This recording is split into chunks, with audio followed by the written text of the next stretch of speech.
This conference will now be 2023. recorded. So thank you everybody for joining us. And today we have got a presentation from Dr. Helen Doran, who I'll introduce in a moment. After Helen's presentation, we're going to have a short Christmas quiz. So anybody joining us, feel free to stick around and join in with the short quiz afterwards. And as Susie has put in the chat, we have a Christmas hamper that has been sponsored by Tamrock Energy. So if you want to be in with a chance of winning that Christmas hamper, please make sure that you have added your name to your video so we know who you are. As we're on a slightly different platform today, just a bit of housekeeping for everybody to put their microphones on mute for the time being. We are recording as usual, so if you don't want your face to be included in the recording, please feel free to turn your cameras off as well. And there is a chat option, so please put some questions in the chat as we go. And depending on how many questions come in, we might actually invite you to turn on your microphone and camera and ask Helen a question at the end. So moving on. So yeah, we have Dr. Helen Doran joining us today. She holds the position of lead geologist at Project InnerSpace.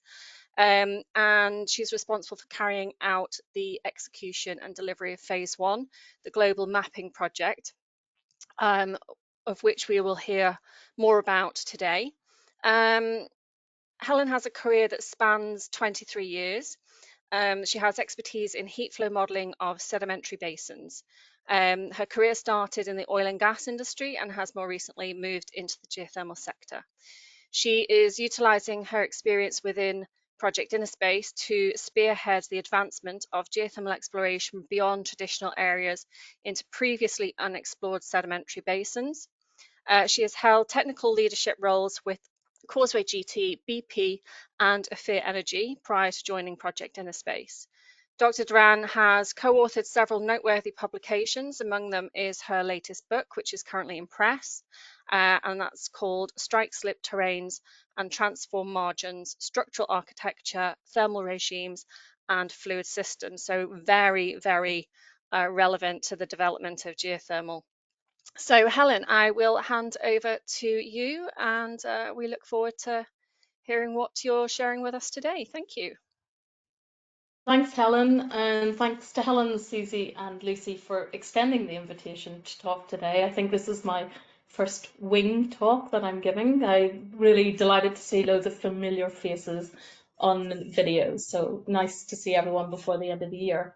So as Helen mentioned, today's talk, I'll not introduce myself anymore, that was very long, thanks Helen.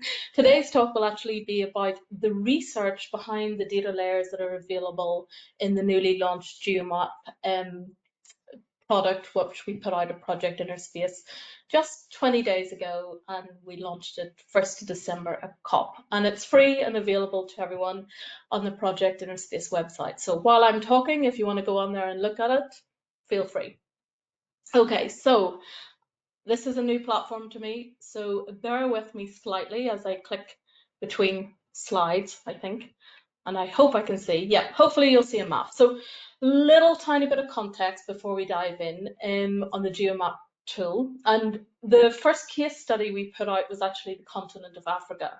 And there was a lot of rationale behind selecting Africa as the first area, and it was twofold. One, we wanted to highlight underestimated and untapped geothermal potential, particularly in regions with growing population centres and where new cleaner energy resources are desperately needed. So obviously Africa fits that objective. The second objective actually relates to data accessibility in Africa, and the continent is, for those who've worked in oil and gas and in geothermal currently, probably knows this, that it's one of the most challenging in terms of accessing data and having available data within the public domain. And the view really was, if we can design and create a database in Africa, then we can more quickly adapt this to geographies that have much more accessible and robust data sources. And we will unfold and deliver these continental scale projects based on what you see in the map. So we've started in Africa. The team are actually working North America currently. They'll move on to South America. We'll shift over to Southeast Asia. And Europe and Oceania remain the stage 4 and 5. And the reason really is because they, in many respects, are so advanced in their collective development of subsurface data sets. So there's huge efforts going on in Europe with a European-wide map, and the Australia, New Zealand governments do an amazing job in putting out data. There is obviously lots of data in the US, but actually it's state by state, so bringing it together is quite a challenge. And it represents a very different challenge to Africa. In Africa, we were in creation mode. We actually had to create data sets. In the US, we're in collation mode, so it's quite a different challenge, but both worthy of the task. So that's a little bit about what you'll see in the tool online, really the details around the African continent. Okay, so let's go through some of what we have in our research portfolio. What you see on your screen is an exploration triangle, and this is a common tool used for designing exploration programs in oil and gas. It's been adapted many, many years ago by geothermal, and it's also, I see it adapted by natural hydrogen and even CCUS to some extent. And the goal here of the first phase of our research was to create a robust base of this triangle. And we get asked this a lot. Well, you know what, you can't drill a well in this. Why don't we go right in for prospects? But there's good, steady rationale why we build the base and the foundation first. And the research approach that we had was that very early on, we recognized that there's quite an extensive and varied expertise needed to fulfill the research, and no single institution can manage the scope alone. So consequently, it turns out that our research program actually engages 85 experts globally from very, very different institutions. And these include universities, they include consultant companies, some of them include service companies. And this is quite a unique approach. So we have actually designed and we are managing our research grant and our program, and it actually guarantees to us the involvement of really top-tier geoscientists and experts, and therefore the output is the production of really high-quality data. So the tool which you can access online and the data layers that you have available to you really address those first two layers of that triangle. And there's a difference between those two layers. The first layer, the bottom layer, is all about understanding the different layers of the earth, the crust, the mantle, and the sediments. And these are aspects in many respects that we cannot see, and they often require geophysical methods and their associated inversion techniques to understand. And many of our research programs today that I'll discuss address these layers, and they focus on aspects like understanding and refining the thickness of both the crust and sediment, trying to establish a depth to lithosphere, a stenospheric boundary, so the lab, and really then overlaying the lateral and horizontal variations in the composition, because these are critical for conductivity and radiogenic heat production. The second layer up, which we also have research around, is more observationally driven, and it encompasses elements that we can observe on the surface. And these might be volcanoes, geysers, igneous intrusions, or tectonically active areas, so faults that are moving today or have moved in the recent past. And when we couple these two layers together, they give us an understanding of where geothermal energy is favorable with regards to the subsurface. To move up the triangle, that will be the focus of next year and subsequent years. But in order to progress up the triangle vertically, it's critical to understand the base, because that's really, and it has been always in oil and gas, it's really what dictates where you should focus, where you should place your time, your energy, and your resources. Because as you move up this triangle, it becomes more expensive. You require more data, you require more time. So you want to really focus your attentions in the right places. And that's the idea behind developing the base of the triangle so robustly. So if we, clicking. So before we get into the details of the individual research programs, I just want to touch on a few terms, because geologists and geophysicists use these terms sometimes differently. So let's just make sure we are all on the same page here. So the Earth, since its formation, we know has been in a process of cooling down. And it does this while also generating new heat from the decay of radioactive minerals. And the way the Earth loses heat is actually very similar to how our bodies release heat. It's not equal everywhere. We lose more from our heads than, from our stomachs.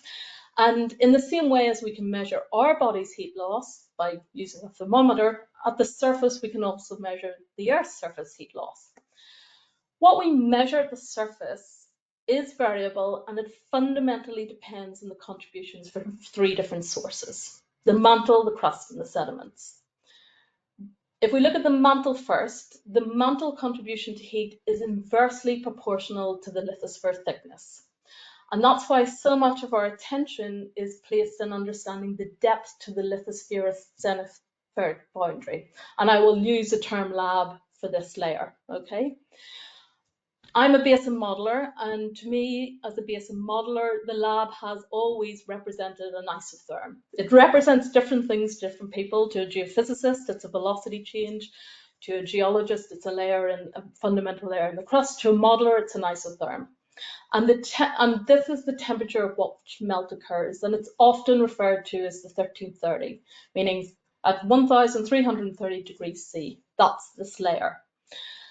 And a thinner lithosphere corresponds to a much higher mantle heat flux. And the lithosphere is, we know, thickest in old stable continents, and this can be between 200, 250 kilometers, and these tend to be cold.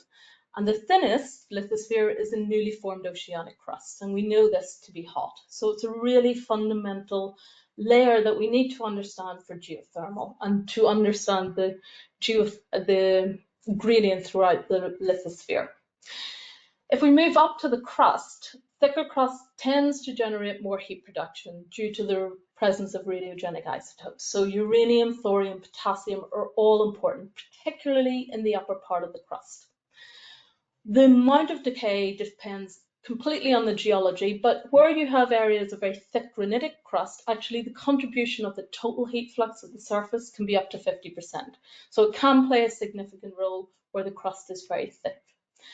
The sediment pile has a much lower contribution, and we always call this the tertiary contribution, or the third arm. It doesn't tend to have, because of its thickness and its fill, it doesn't tend to have a lot of radiogenic heat production. The exception being are usually deep sedimentary basins where you have thick marine shales, and you sometimes hear people referring to hot shales, and these have a lot of again, particularly potassium, so generates radioactive material. So the thickness of the sediment in the crust also plays a different role here because it influences conductive heat transfer. So we need to understand them for 2 reasons. One, for their heat production, but also how they transfer heat through conductivity. And a thicker crust and sediments can actually act as insulators, and the rate at which the heat from the mantle is conducted to the surface is governed by their thickness. So there's a balance to play here between producing heat and conducting heat through the lithosphere pile. And I like to imagine these layers of the Earth simply as clothes, and in the same way, where the Earth is wearing thicker clothes, or where in winter we wear a thicker jacket, we don't lose as much heat. And where you have thinner clothes, more heat is escaping to the surface. And the objective of much of our research is to understand actually the layers that are thinner, that heat loss to the surface is greater, and it makes it much more accessible to get to heat at shallower depths. So essentially, that's what the phase 1 portfolio of research is looking at: the layers of the Earth's clothing. Where is it thin? Perhaps in areas that we don't even know it's thin, and how can we understand this a lot more? And the first layer we're going to look at is that lab. So what is the depth to the lithosphere asthenospheric boundary, and how do we work it out, and what are the limitations to that? So we can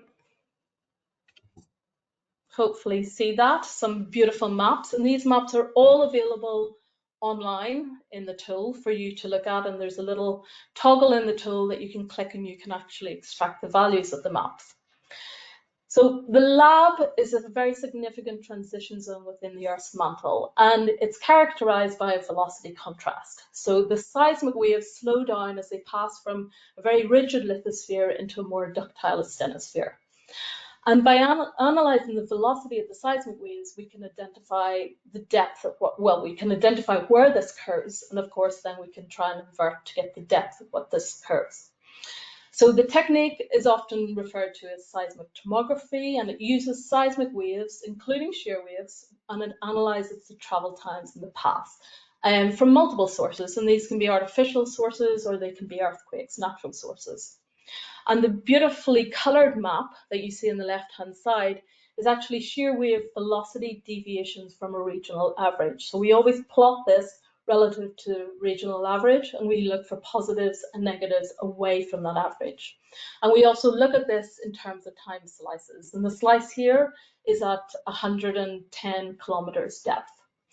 The dark purple areas that you see indicate cooler and thicker lithosphere. And you can see, if you understand and know the geology of Africa well, you can pick out the Congo Craton there, and you can see parts of the Pan-African Fold Belt. You can also see the areas of thinner lithosphere. You can spot the ears, the cars, the SARS system propagating through between these cratons. The map on the right is the depth to the lithosphere-stenospheric boundary. And you can see that there's a very strong positive correlation. However, as every geophysicist knows in this call, when you convert time to depth, it's not without its complexities. And determining that absolute thickness of each of those parts of the lithosphere is actually very difficult. And in Africa, there is a particularly unique challenge in that the cratons here are actually very small. They've been fragmented and broken up, so they're not comparable to the North American or the Australian cratons, which are actually large. And where you have these small, very thick parts of the lithosphere, there is a number of edge effects that around them, and these are difficult areas to resolve in terms of the wave propagation.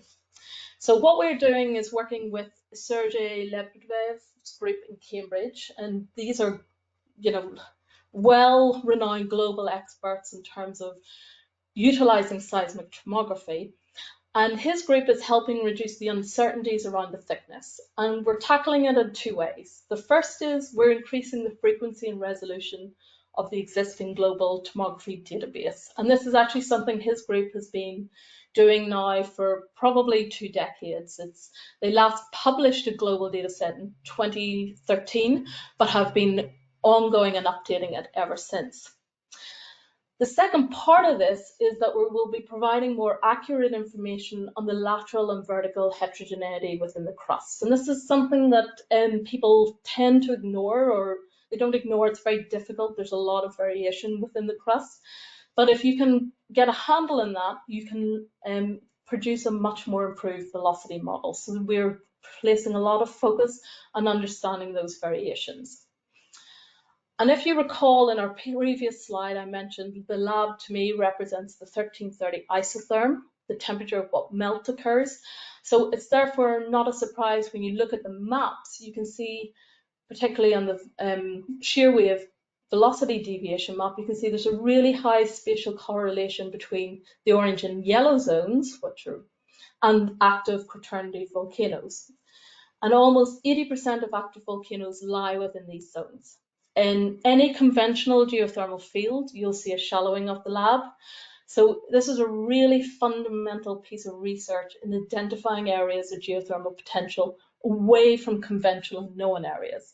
And what I love about this map is you can see where surface volcanoes occur, but look at the area that doesn't have surface volcanoes, and yet this is all underpinned by a shallow asthenosphere, which is amazing. It opens up this massive area through the Central African Rift System, stretching into the north, the old Cretaceous rift basins, into the Gadames, the Lises, over and across into the Kars system of Africa. So there's a huge potential when you think about the position of the lab beyond beyond the surface expressions that we see that we know relate to a shallowing lab. So that's why it's a massive part of our research portfolio to understand that depth in more detail. So that's one layer. The next layer we have is the crust, and the crust is thick. Oh, sorry, the crust isn't thick. The crust is very important, and understanding the crustal thickness is important for multiple reasons. One, it helps us understand the radiogenic heat production. The thickness variations are also used as an input into the velocity model to invert the shear wave data. And the thickness can also act as an insulator. So it's important in understanding the heat transfer process. So there's multiple reasons why we need to understand the thickness of the crust. And to get a better understanding of the thickness, we've actually been collaborating with Simon Stevens from the University of Cambridge. Now, this isn't a funded project of ours. He is part of the group that we're funding for the sediment thickness. And he actually has been doing this work for the last 2 years. And he has produced what he calls his ECM1 model, and that's the Earth's Crustal Model 1. And he has a vastly expanded database in terms of other crustal models that are out there, with over 26,000 spot measurements of crustal thickness. And these have primarily come from seismic data, but the data set, interestingly and very importantly, includes seismic velocities from the sediment, the crystalline crust, and the upper mantle. So it's a real treasure trove of data. And the map on the right shows the spot measurements that he has for ECM1 Africa. But just to kind of re-emphasize how vastly updated this data set is, you can see this is a comparison between North America, between an old and existing data set called Crust 1. I'm sure many of you have used it. It's actually a very common data set. It's publicly, it's available in the public domain. It's extensively used in global heat flow models, but you can see the comparison here. Simon's new crustal model, ECM1, highlights that in North America alone, there is variations in the crustal thickness from 15 kilometers thicker in some places, which are the red zones, or thinner, which are the blue zones, up to 15 kilometers again. And this 30-kilometer thickness variation has a massive implication for heat flow. If you understand crustal thickness, we usually say the global average is 32. Well, here we're seeing massive increases and decreases away from global averages. So we're really excited to incorporate this data set into our work. I'm very pleased to be working with Simon on that. So next we have sediment thickness. Okay, so following the very same thread in terms of the crustal thickness, we are in the process of updating the global sediment thickness models. And again, the emphasis here, with the same as the crust, is on improving data frequency and data quality. And the maps here are the Karoo Basin from the onshore part of South Africa. It's one of the most southern basins of Africa. And on the left-hand side, you see the global sedimentary thickness from Lasky and Masters. Again, a global data set frequently used in heat flow models. On the right-hand side, we have a grid and the constraints from our research. And this has been led by Megan Holt of Cambridge, and she's part of the same group as Simon. And we're using seismic and well data to constrain the sedimentary thickness. So the map on the right, the wells are the circles and the seismic lines are, well, the lines of the seismic. And you can see from this example alone, our data suggests that the basin reaches a maximum thickness around 9 kilometers in the center. And if you compare that to the map of Lasky and Masters, you can see it's a significant change in terms of total sediment thickness. And we're also therefore we're able to more accurately constrain the depth to the basement. What you also see is a lot more variability laterally across the two maps, particularly, and this is really important, and we see this a lot in the smaller basins, and that's about our grid. That really comes down to our grid resolution or frequency of data.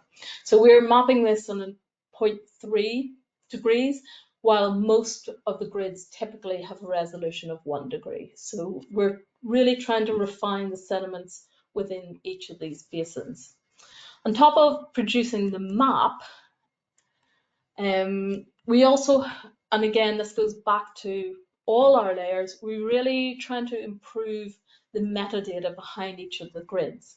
And we're providing a number of pieces of information. The first is obvious. We're providing the location of the grid, the location of the spot data points. And that means the end user can see where the constraints are and where the grid is simply being interpolated between the measurements. And that's important to understand uncertainty.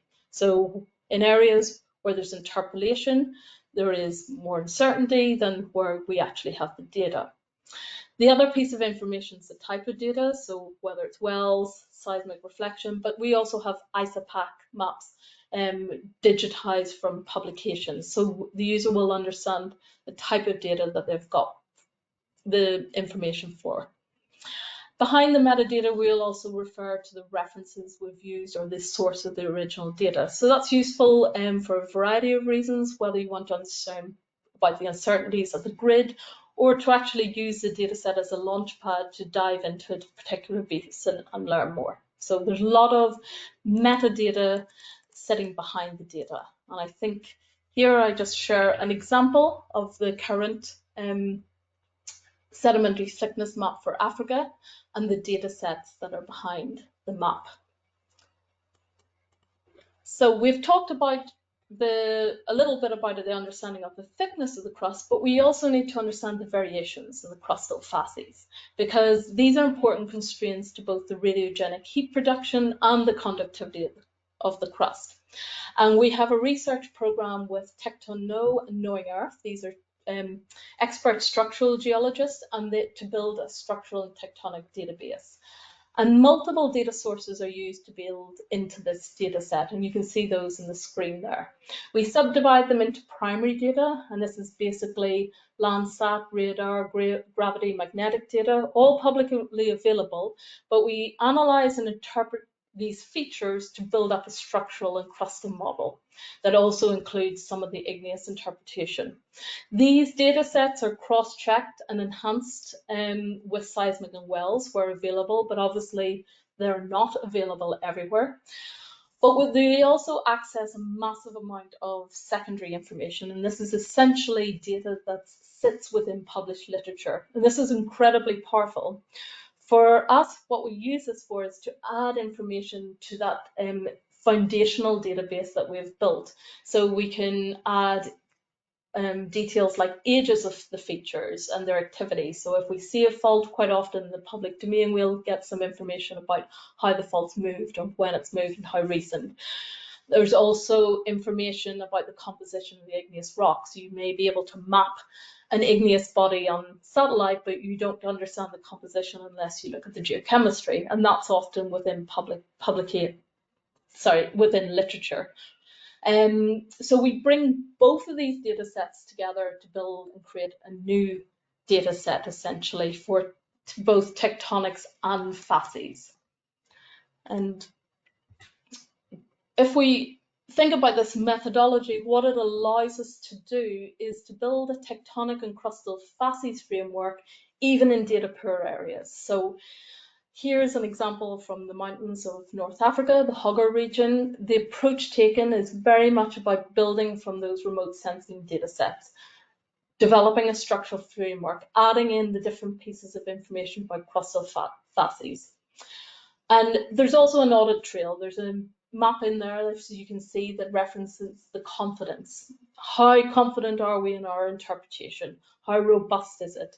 And that's all within the metadata, so the user can go back and look at the data and understand what's gone into building the data, how confident the interpreter is in the data, and how much, and there are suggestions of other information that would be more relevant to collect to increase or reduce the uncertainty or increase your confidence in the data set. So all of that sits behind the crustal and facies and tectonic database.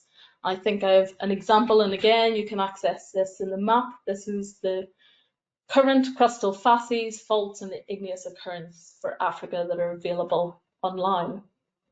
So that's the layers and their variations in their conductivity. So what do we do with all these layers? Why is it important to collect them all? Well, when you, having established that understanding of lab, crust and sediment thickness and their properties, this allows us to build thermal inversion models. And we chose to work with Javier Fule at Madrid, who developed, some of you may know it, the winter CG inversion model, which essentially gives a detailed picture of the lithosphere temperature and composition right down to 400 kilometers below the Earth's surface. And the method that he uses takes into account really how different rocks behave under different temperature and pressure conditions. And the model has boundary conditions in terms of temperature. So the top of the model is set by the surface temperature, and the base of the model is set by 1330 isotherm, so that lab depth.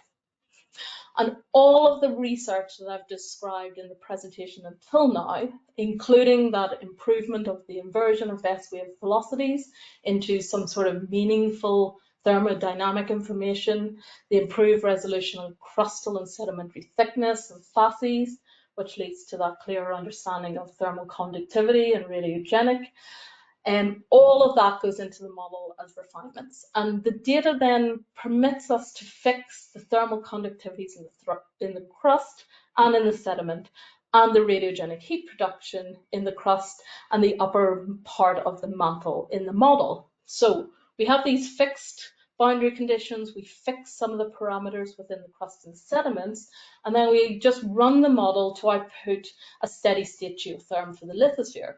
And it does this by essentially solving multiple 1D heat conduction equations. So at a basic level, the model helps us understand how heat is distributed within the Earth's lithosphere, considering the ability of the mantle to conduct heat at different temperatures and pressures. So it's really solving for mantle conductivity. And one output of the model is surface heat flow grid, which is of course incredibly useful, because then we can start to try and validate our results against high quality surface heat flow borehole temperature data. And it's really important here to note that we're actually not looking to fix our model results to the borehole measurements. You can get a very false sense of the heat flow if you do that. In fact, when we identify major discrepancies between the two, it's important because it might highlight an issue with our model inputs. It might highlight an issue with the temperature data itself in terms of its quality and robustness, or it may actually highlight an area that's moved from a purely conductive dominated system into a localized convective system, which is really exciting. Those are the sorts of areas we want to look for and focus our attentions for geothermal. So in order to reduce which one of these is essentially the discrepancy, we do want to make sure our surface heat flow data that we're comparing in the model is valid. So here, let me introduce another of our funded projects, and that is, and you probably, oops, I hit something, I don't know what I've hit, but hopefully you can still see my screen. So that's the next research project is about validating the International Heat Flow Commission's database. And I suspect many of the people on this call have been utilizing this database for decades now. I certainly have. I'm a complete user and abuser of it. The data set represents 60 years of data collection. It's a phenomenal resource. However, if you're a user, you will understand that the data is a mess. In right hands, the data is useful. In the wrong hands, it's dangerous and can be misleading. It's really quite variable. And there's a number of issues around the data and the historical database. And most of those issues relate to the metadata. And there's a lack of it in certain inputs. And the data has been acquired by different techniques. There's different tools. The tools have evolved over those 60 years. There's different precisions on the tools. Some of the data points in there have been averaged from multiple vertical intersections. Some have been averaged spatially based on data and have one data point for one basin rather than multiple. Some have been extracted from paper journals, but with missing metadata that actually exists in the journals, but the values have just been extracted. Some have been corrected, but the method of correction hasn't been documented. So in its raw form, the data set is hugely confusing and often misleading. And if we want to utilize its value, the data sets needs modernization and it needs to be updated. And that's exactly the mission of the International Heat Flow Commission. And Project InnerSpace is funding the program to accelerate the modernization of the data. And the team have developed this wonderful quality grade scheme that the user can understand the uncertainty around the data. And so matching models to the data without understanding its quality could be incredibly misleading. And the scheme developed, plus the input of missing metadata, will really help ensure the user that they will avoid those pitfalls. And this is a 2-year funded project. Actually, it's the longest project that we have funded, and it will correct for both the onshore and the offshore heat flow database. Actually, there's a lot of emphasis from the IHFC to do the offshore heat flow data, so not overly applicable to geothermal in its current form, or perhaps in its future form. So that's another one of our projects, and I think you can get the underlying theme. This is all about improving data quality, improving data resolution. So next one up, we've talked quite a bit. How am I doing for time? Yeah, we're good. We've talked quite a bit about how we understand steady state conductive heat transfer within the lithosphere. But we do also want to understand where anomalies might occur and understand locations where convection cells might exist. And mapping out faults is a first step to understand this. And faults can serve as pathways for geothermal fluids to migrate from a deeper source towards the surface. They can also enhance heat transfer within the Earth's crust, and often can result in higher geothermal gradients at accessible depths. So again, this is the work of TectonKnow and Knowing Earth, and they've mapped out faults and described them, but it's not just the location of the faults. These faults are being described in terms of their stress states, so whether they're strike-slip, extensional or compressional. The database also documents fault movements, so are they active or inactive? So that's very important to understand dilation. And then their penetration depth is documented relative to the surface, the sediment, the basement, and the crust. So you'll be able to QC and understand which of these faults are penetrating right down to the crust or which are superficial. And collectively, all of this information about the faults helped us understand a little bit more about the architecture of these basins and where convection cells or recharge-discharge zones may occur. And just as an example, the maps above compare the fault network to those of the thermal springs in Africa. And really, unsurprisingly, you can observe a very close spatial correlation. So we also, if we go very quickly down, so the fault activity is also an important indicator for us in terms of the stress state, and mapping the active faults can help identify areas that might be prone to seismic hazards. And actually, we've been working really closely with GEM, the Global Earthquake Monitoring guys, to understand their seismic hazards and their active faults. So we have a few more active faults mapped than they have, and that data will go into their predictive seismic hazard model, which you can see on the right-hand side of the screen. We know that earthquakes typically occur around the unstable areas, plate boundaries, collision zones, and therefore they're very common in geothermal regions. However, while their presence may indicate potential, they obviously can cause problems in executing geothermal projects.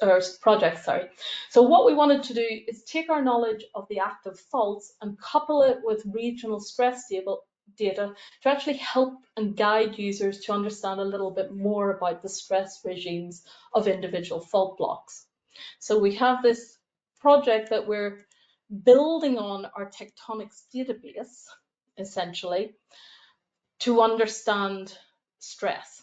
And we know that knowledge of present-day tectonic stresses is essential for geothermal exploration. It helps understand the magnitude and location of induced seismicity. It helps understand improving the stability of boreholes.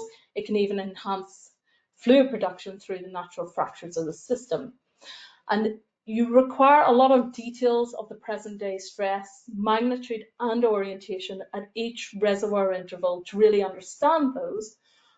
But the starting point of all of that is around knowledge of maximum horizontal stress orientation. And that's a first input. And that's what we're trying to utilize here. So we know that even a plate scale correlation of maximum horizontal stress with plate motions, you can see that in areas where you have very high resolution stress data sets, and these are particularly from oil and gas activity in sedimentary basins, it indicates that the local maximum horizontal stress can be very variable to the regional horizontal stress. And that variation can occur between fault blocks and can be highly altered from the dominant stress direction. So we recognize this, and what we wanted to do was produce an individual fault block map of every fault block based on the tectonics that we had mapped out. Michael Nemchok, who I have co-authored many books with and papers, is leading this and his team on utilising the fault maps from TechnoKnow and Knowing Earth to create a map of individual fault blocks. And then we highlight which of these blocks contain stress data and which don't, and what are the size of the individual blocks. And the map you see on the right is the interpretation of the fault block polygons from the previous work, and it's color-coded by area. And we combine this with the data from the World Stress Map. And when you look at the map on the left, the polygons colored green highlight the fault blocks, where there's stress data available in that database for that particular polygon. And so many of these fault blocks have no available stress data. And in these areas, there would be an increased uncertainty around the stress state prior to doing any exploration for geothermal. So we wanted to highlight this to our users as an element of risk and uncertainty into a geothermal project in these areas. So that's something we added onto the tectonics data set.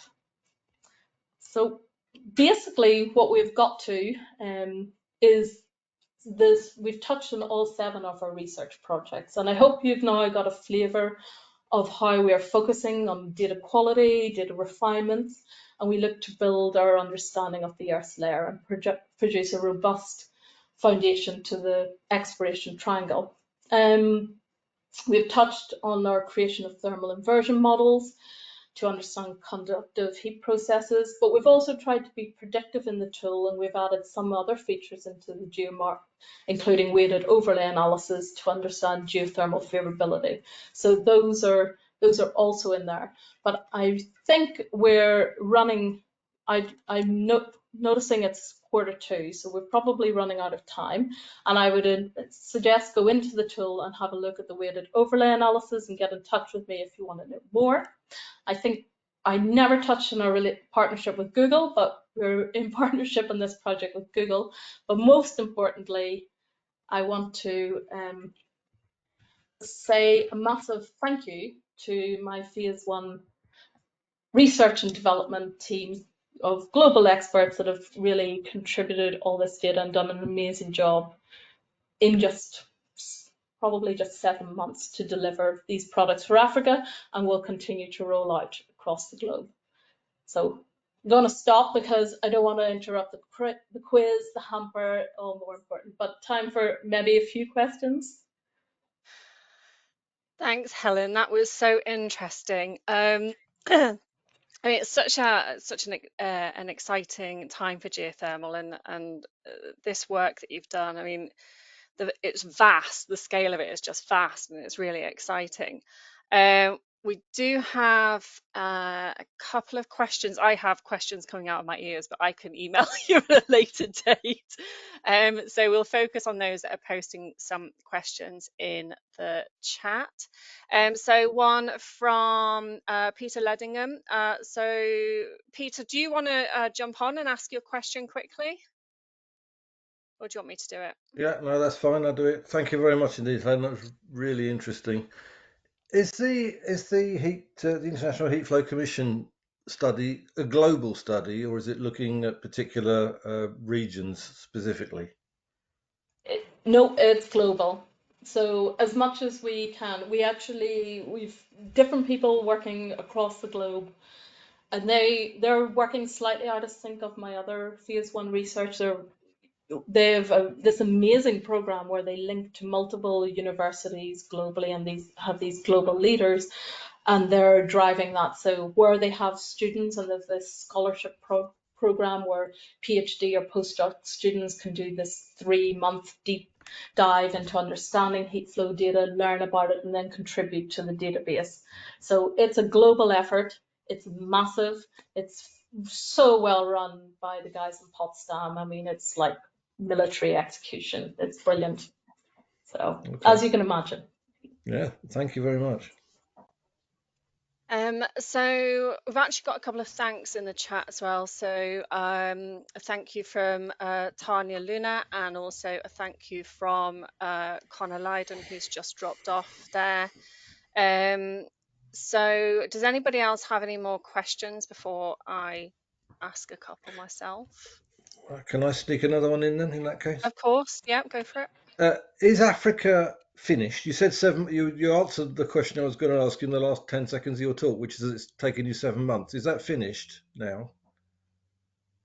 In the sense that nothing's ever finished. Right, but it's okay. But you're content that it's the first phase of it, yeah, we're not. Okay. The team has to move. You could do this forever, I think. So it's Sure. and more data has come to us, which is exactly what we wanted. We wanted to put something out there, and then people come and say, "I have more data. I have better data." Helen, I know, has seep data. We our spring data. There's more data out there. But yeah. So that's a fantastic effort in what is really a very short period of time. Do you think when you move on to the other stages and you move into more what you describe as compilation, do you think those stages are going to take longer or be quicker? We thought it might take quicker, but actually it's more difficult. We're finding North America the hardest because there's so much data. It's almost criminal that it hasn't, and that every state has been operating individually. And in terms of geothermal data, West is best. There's been a really massive effort by the state geologists to put beautiful data out. There is so much data in Texas, but it sits in the Bureau, BEG, it sits a little bit in the Railroad Commission. Extracting data is difficult, so we have to actually work with individual states. And what we're finding is that we're actually piggybacking on the back of a lot of CCUS work that's been done, which is fantastic. So they are getting their data sets together, but not necessarily always for geothermal. So we're benefiting from the CCUS in terms of some of the structural data sets, at least. Okay, thank you very much. No worries, thank you. Yeah, you're right. Malcolm, do you have questions? Yeah, Malcolm's got his hand up. I was just going to say I have an absolute ton of data for sure that will eventually be shared for this. But Malcolm, do you want to jump on? Yeah, sure. Thank you. I have been playing with the GeoMap test tool, which is the online Google Map thing. And I would assume that all the layers you're building for Africa go into that. But the test tool also allows you to explore other parts of the world and generates answers for you for the other parts of the world. How should we treat those answers relative to the rest, to Africa? Are you talking, Malcolm, just to confirm and clarify here, about the economic assessment tool? Yes, yes. That's also available? Yeah. So ultimately, when we develop robust layers globally, they'll go in there. What's in there currently, there is a proxy for geothermal gradient. There's a starting point that the user then can manipulate plus or minus, because it's only it's like, if you know nothing else, start here as your P50, but adjust. The surface temperatures in there, that's fine, that's easy enough to access. The depth of the sediment is also in there, and that's important because it controls the cost of the drilling of these wells. Now, that is a layer that needs to be updated as we update our sediment thickness. So it's relatively crude now, and we will be updating that as we roll through. So ultimately what we want is actually to link them completely together, so they're fully compatible, so you can explore the geology in one hand and do the economics without changing between the tools. So we will get there, but the layers will be updated as we update the layers continent by continent. I have a Thanks. question from Joe. Joe Island, are you on still? Do you want to jump on? Yeah, Be there. thanks, Yeah, there we Helen. go. Thanks, both Helens, actually. Yeah, Helen, that was really interesting. A lot of the words are over my head as I'm not a geologist, but and that's where I suppose I look at a tool like this. I know there is like the test part of it, the techno-economic sensitivity tool, but I'm just wondering on the surface end of things, then is there a plan for how that data can be used? Like, because if you consider like a geothermal project where you sort of start with the end in mind in relation to the load you're trying to meet or the demand, how can we use that tool then? Because investors always want a simple answer or like a two-pager, but this tool would sort of maybe be a bit over their heads. And I'm just wondering how we can simplify the information from an investment perspective so they can sort of use it as a decision-making tool then as well. Yeah. Probably a question for someone else in the team, but there is, as you mentioned, and I didn't touch on it really, a complementary surface part to my subsurface, what we've described here as the subsurface module. And this is really where the Google partnership comes in, because Google bring a lot of these surface data sets to us through their Google Earth engine. So we use Google in a number of ways. That's drive storage and cloud accessibility and layering up the data in them, but actually it's the Google Earth engine that brings so many of the surface data sets. So in the tool, the side underneath the subsurface module is a surface module, and there are things, and one of the things that I'm really pleased, we have joined up with MapStand, and in there's a layer of global borehole data. Now there's not a lot of metadata behind this, and there's also 2D and seismic data, but what it tells to the user is if you look at an area and it looks favorable for geothermal, turn on that layer and see what data already exists. Now, you're not going to get lots of the data out, but at least you can have an understanding of, hey, there's been wells drilled all around this. Let's go to the original source and find those wells. Or, you know what, there's a 2D seismic survey here, or in some places, there are onshore 3D surveys highlighted.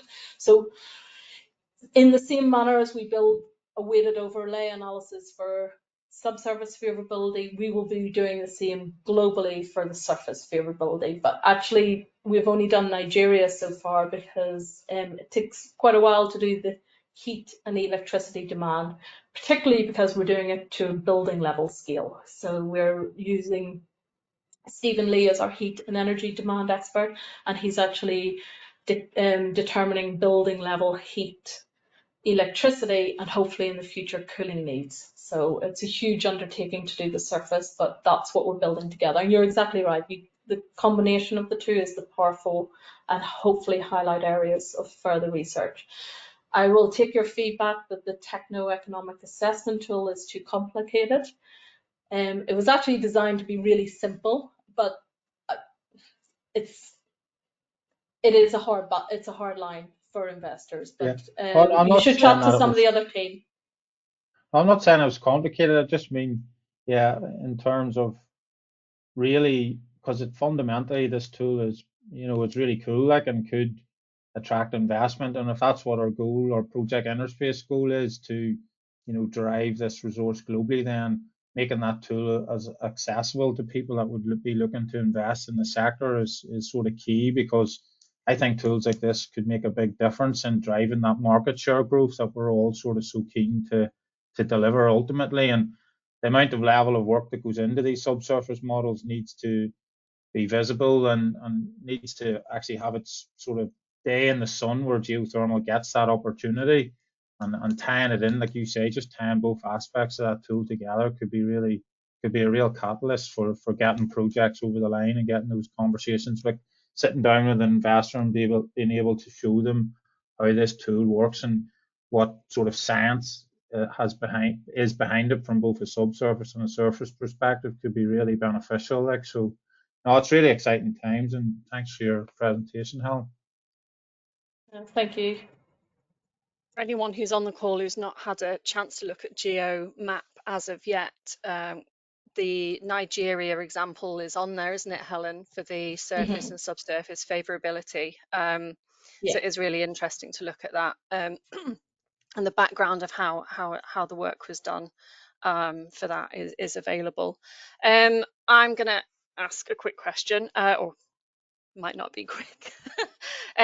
So I mean, you've mentioned yourself specifically with Africa the challenges, so data availability or data access, and you know, and you showed us so many maps where the data that you have used has understandably been quite biased, if you like, to certain areas of the continent. And you know, East African Rift, there's tons of data for the East African Rift. You know, it's the geologists' mecca, and geothermal is incredibly advanced in that area. So where you have data gaps at the moment, for whatever reason that might be, what are you doing, or what do you plan to do to mitigate for that, so that when you're doing your Gaussian analysis, that in an ideal situation would have a lovely gridded data set, increases the accuracy of your outputs long term? Yeah, I mean, we have submitted our proposals for our 2024 budget, and that will just keep rolling. So the thermal springs data, actually, we got a lot of feedback. We didn't fund a project in that. It was gifted to us by Duncan McGregor, and there's a lot more you could do with it. There's a lot more you could do in the chemistry, for example, pulling apart. But there are detailed data sets, and you mentioned the East African Rift, and there's a huge amount of data. But actually, what we want is not to highlight or re-emphasize the areas people already know about. We want to highlight the areas that people don't think about.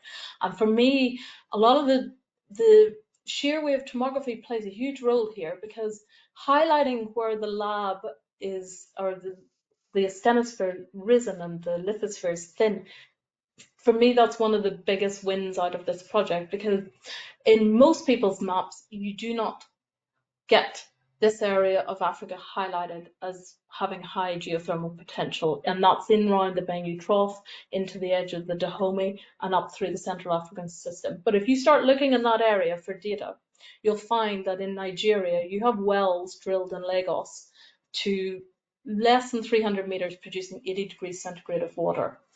And when you approach it from a thickness and layers of the crust, those are the areas we want to focus on. We already know the East Africa works, and people are doing loads of work. That's not what the mission is here. The mission is to highlight all the other places that people don't think about, and say, you know, go and dig in there, prove these models up. Tell me that if you have a shallow asthenosphere, thin lithosphere, on a sedimentary basin, you should have high heat flow, and go and find the evidence to showcase that. And that's what we want people to start doing. And you can see that here in and around the armpit of Africa. If you look in India, it's the same in around Mumbai into the Bay Area. It's finding those sedimentary basins and thin lithosphere that I think is really important for me to take us away from conventional into the next places to look for in terms of geothermal. So I know there's loads of data sets, but we have to draw a balance between getting bogged down including everything in areas they already understand, versus how can we open up new areas and have people think slightly differently about this.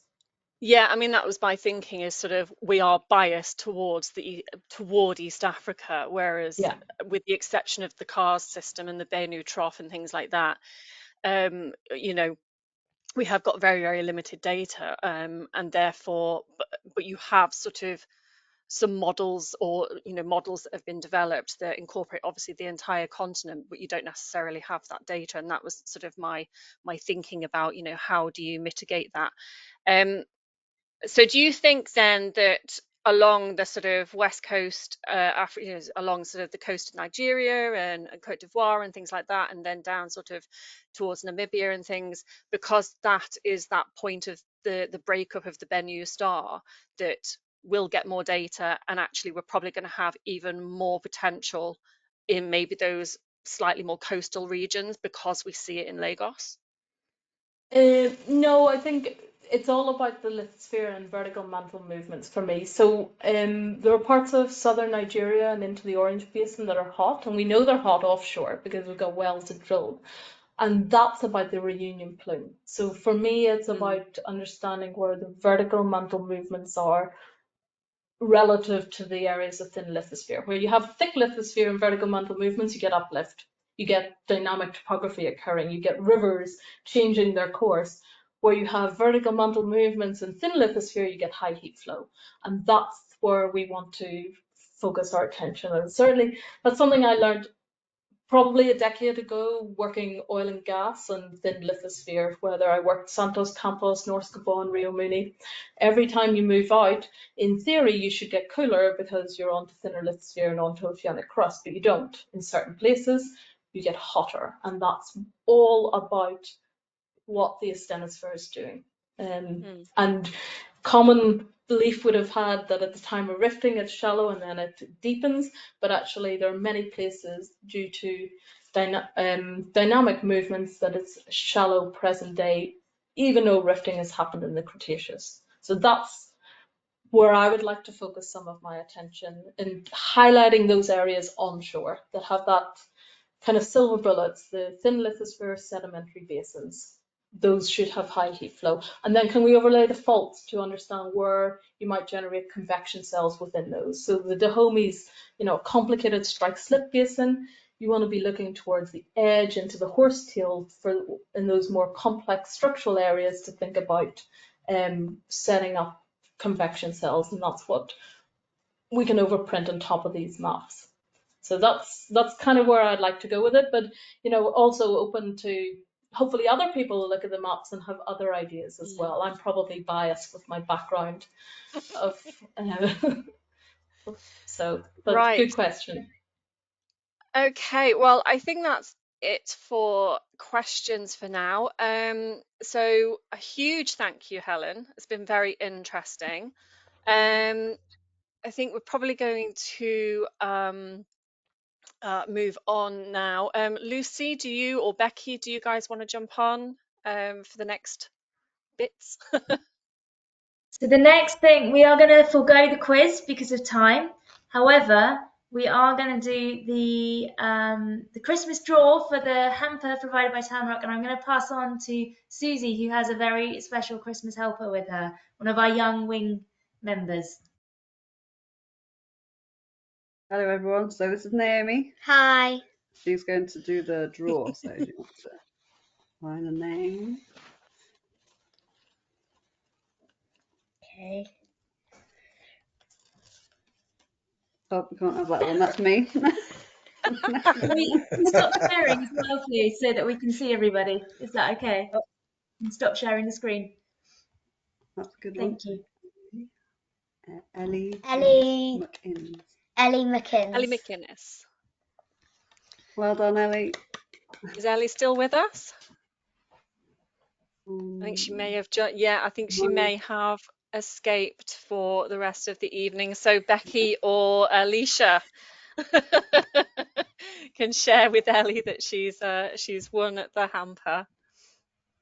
So a thank you to Tamrock Energy for sponsoring the hamper this year. Right. Do we have anything else? I think we do not. Brilliant. Right, thank you everybody for joining us. Again, thank you Helen for a really, really interesting introduction to what's been going on at Project InnerSpace and the background behind GeoMap. And again, thank you to Sequent for continuing to be our visibility sponsor throughout 23. We look forward to seeing you all in 2024. We've got lots coming up. We're very excited to start sharing all of that with you. And we hope you all have a fantastic Christmas and New Year. Thank you very much for having me. Merry Christmas, Thank everyone. You. Thanks, Helen. Merry Christmas. Bye. Merry Christmas, everyone. Bye. Merry Christmas. Bye.